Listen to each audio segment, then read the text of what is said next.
हम सिंगर सोना मिश्रा आप सबके आल्हा के माध्यम से माँ दुर्गा की उत्पत्ति एवं इतिहास बताओ जाता नहीं, आप लोग सुनी जा और अपन प्यार आशीर्वाद दी जा।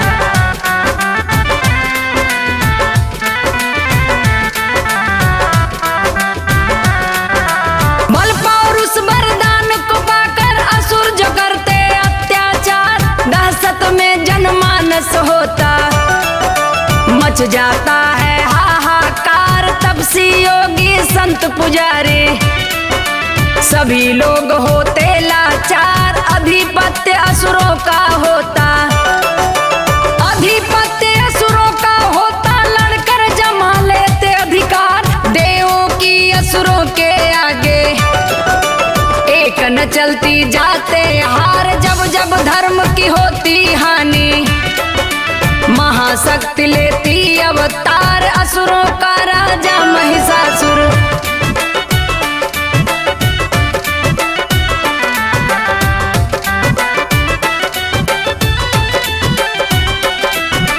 असुरों का राजा महिषासुर, असुर रंभ का पुत्र गवार, वर शक्ति ब्रह्मा से पाकर किया नीच जब अत्याचार। तीनों लोक में मची खलबली, तीनों लोक में मची खलबली, देव गए ब्रह्मलोक विचार। देवों से ब्रह्मा बतलाए नारी से होगा संहार, सभी देव तब अपनी अपनी शक्ति का करके संचार। तेज पुंज सब किए इकट्ठा, प्रकाश में हो गया आकार, प्रकट हुआ उस तेज पुंज से।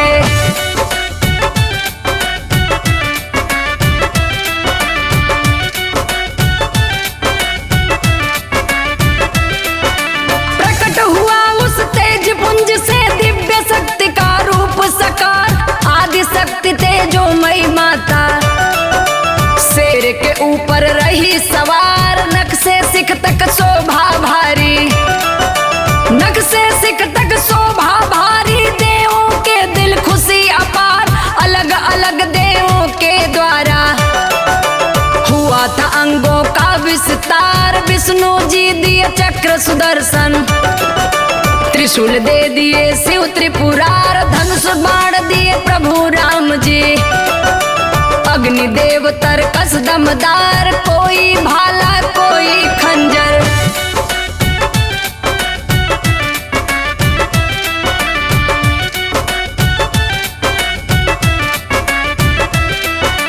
कोई भाला कोई खंजर, कोई देव दिया तलवार, आभूषण दिए विश्वकर्मा जी, कोई देव गले का हार। अस्त्र शस्त्र से होकर सज्जित, अस्त्र शस्त्र से होकर सज्जित, चल दी मां भर के हुंकार।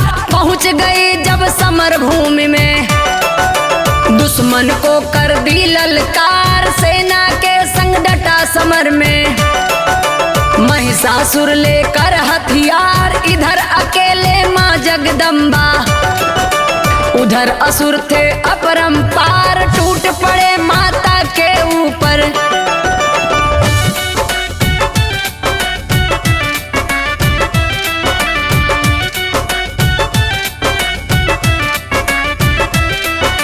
टूट पड़े माता के ऊपर लेकर अपनी दिव्य कटार, एक तरफ से मां जगदम्बा सभी का करने लगी संहार। 9 दिन लड़े असुर उत्पाती, 9 दिन लड़े असुर उत्पाती, मां ने सबको किया लाचार। नष्ट हो गई सारी सेना, महिषासुर होकर अंगार, रणठाना तब सम्मुख आकर करने लगा वार पे वार। मां जगदम्बा शिव त्रिशूल से महिषासुर को दी है मार, मां को विजय मिली 10वें दिन।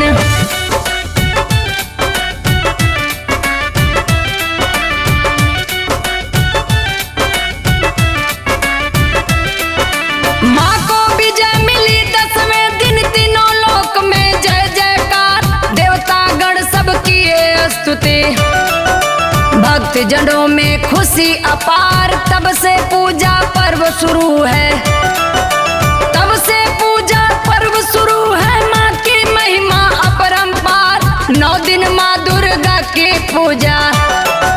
विजय का 10वें दिन त्योहार, माँ सबकी करती रखवाली, सबकी करती बेड़ा पार। दुर्गा सप्तशती जो पढ़ता, उसका सुखी रहे परिवार। माँ के भक्त पुजारी लाखों,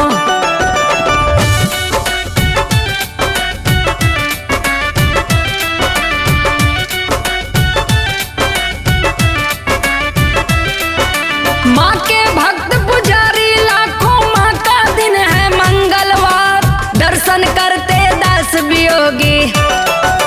दुर्गा कुंड माँ के दरबार, प्रकाश यादव सोना मिश्रा शीश झुकावे बारंबार। प्रकाश यादव सोना मिश्रा शीश झुकावे बारंबार। प्रकाश यादव सोना मिश्रा।